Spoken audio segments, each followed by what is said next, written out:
Good day. Soldier of Fortune was one of those quintessential first-person shooters. It got everything right, it introduced a new type of damage modeling, it was amazing and great and all that. But how was its sequel? Well, Soldier of Fortune 2, released by Raven Software, was actually a very adequate sequel. I don't particularly like it as much as the first, but that's mainly because the gameplay of this game tries to be slightly more realistic and less run and gun.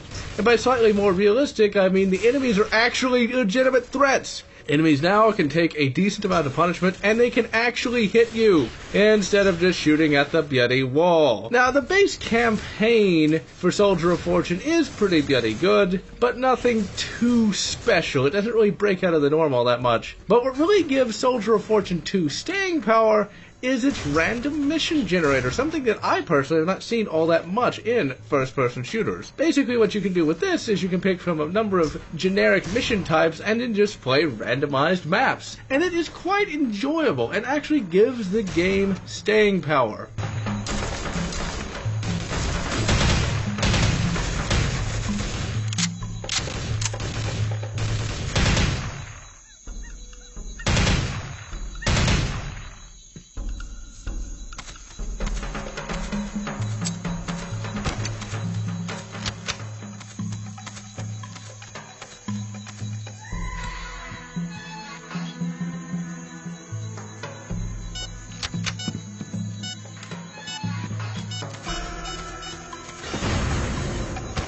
That's really the problem with first-person shooters. You can only shoot the same guys in the same location so many times before it gets boring. With this random mission generator, it actually allows you to shoot the same guys just in different locations. And this is one of those games where you can pick it up now and again when you just want to shoot something and play it for 5 or so minutes and then stop. Now, of the different generic mission types, you have demolition, where you have to blow something up, assassination, where you have to shoot somebody, and then my personal favorite, where you have to escape from captivity. You're given a knife, and you have to collect weapons and armor to escape. Now, that's not necessarily difficult, because you can kill the first guard you see, steal his gun, and there's usually a gun on a table close by, and there's usually some armor in the same room, but still, once you break out of that room, it gets really difficult. Because once again, enemies can do a lot of damage, and they all want to shoot you, and they all can hit you from very far distances. So it is very difficult to actually escape alive. Although there's somewhat of a misnomer, when you die you don't turn into a ghost, but that would be really cool. But then again, it might be like Fear 3, which wasn't. But anyway, ultimately, Soldier of Fortune 2 is an adequate sequel to Soldier of Fortune 1. In lieu of standard run-and-gun gameplay of the time, it decided to be a little bit more tactical,